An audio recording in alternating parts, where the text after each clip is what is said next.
नमो नमः सर्वभवन्तु सुखिनः। बेटा आज हम करेंगे दसम पाठ। दसम पाठ का नाम क्या रहा? कर्म कारक द्वितीय विभक्ति।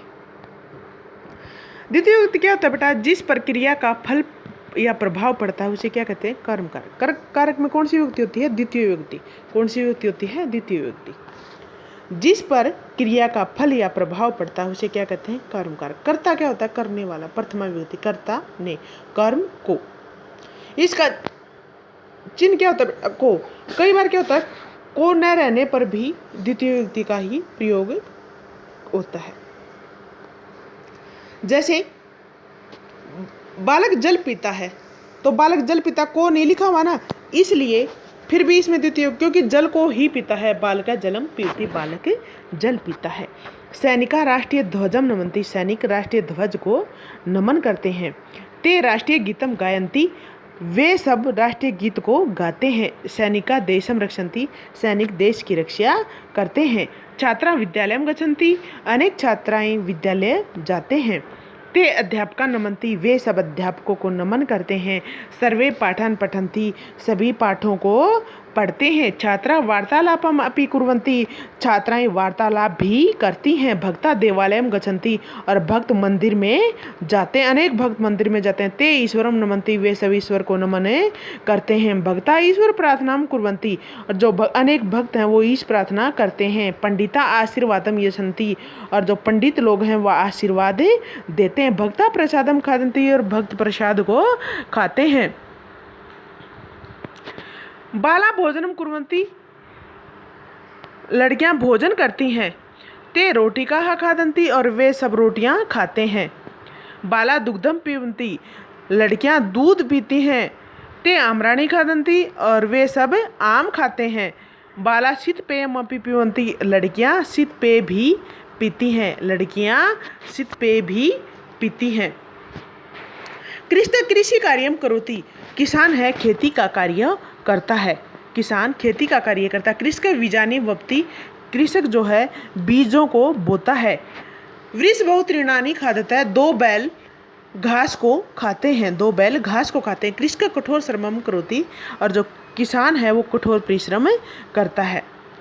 ये हो गया बेटा आपने ये लेसन की हिंदी आपने करके देखनी है। मैं आपसे अनुवाद बनवा के देखूंगी। ये शब्दार्थ आपने नोटबुक में उतारने हैं। ये शब्दार्थ आपने नोटबुक में उतारने हैं बेटा, ठीक है। ये सब आपने प्रथमा में क्या हो जाएगा बेटा? पुल्लिंग में पाठ का पाठम पाठौ पाठान, कविता कविते कविता, फलम फले फलानी। तुम पुस्तकम पठसी, तू पुस्तक पढ़ता है।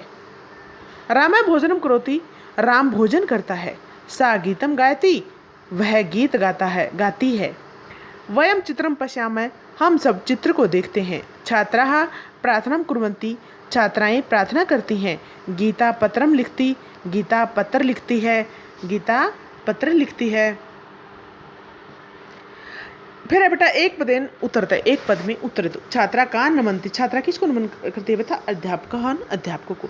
छात्रा कान पठन्ति, छात्रा क्या पढ़ती है? पाठान, पाठों को। भक्तों को नमन्ति, भक्त किसको नमन करते हैं? ईश्वरम, ईश्वर को। भक्ता किम कुर्वन्ति, ईश प्रार्थना, ईश्वर की प्रार्थना करते। बाला का खादन्ति, रोटी खाते। बाला कानि खादन्ति, आम्राणी, बालिकाना खादन्ति, आम्राणी। सर्वे कान पठन्ति, सर्वे पाठान पठन्ति, सर्वे पाठान पठन्ति, सभी पाठों को पढ़ते हैं। पंडिता किम कुर्वन्ति, पंडिता आशीर्वादम यच्छन्ति, पंडित आशीर्वाद देते हैं। बाला किम कुर्वन्ति, बाला भोजनम कुर्वन्ति, लड़कियां भोजन करती हैं। बाला किम पिबन्ति, बाला दुग्धम पिबन्ति, लड़कियां दूध पीती हैं। बालिका गीतम गायन्ति, लड़कियां गीत गाती हैं। मोहन वाटिकाम पश्यति, मोहन वाटिका को देखता है। ते देवम नमन्ति, वे सब देवताओं को नमन करते हैं। गीता गीताम पठती, गीता को पढ़ती है। राम भोजनम करोति, राम भोजन करता है। छात्रा पाठशालाम गच्छन्ति, छात्रा विद्यालय जाती है। माता रोटिकाम खादन्ति, माता रोटी खाती है। सिंह मृगम पश्यति, शेर मृग को देखता है।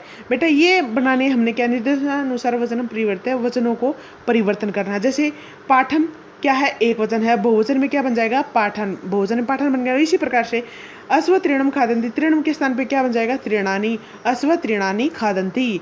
मयूर है सर्पम भक्षयति, बालकौ चित्रे पश्यत, स देवम नमती माता वृक्षौ सेवते, माता वृक्ष को सेवती है। ये बेटा आपने याद करने हैं। ये अपने फिर ये बुक कंप्लीट करनी है। नोटबुक में सिर्फ बेटा आपने क्या करना है, नोटबुक में आपने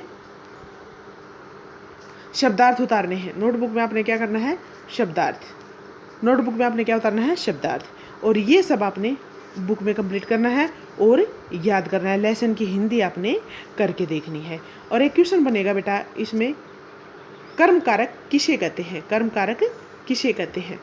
तो कर्म कारक किसे कहते हैं बेटा? जिस पर क्रिया का फल पड़ता है उसे कर्म कारक कहते हैं। जिस पर क्रिया का फल पड़ता है उसे क्या कहते हैं? कर्म कारक। ये बेटा आपने ये लेसन आपने याद करना है। गॉड ब्लेस यू बेटा।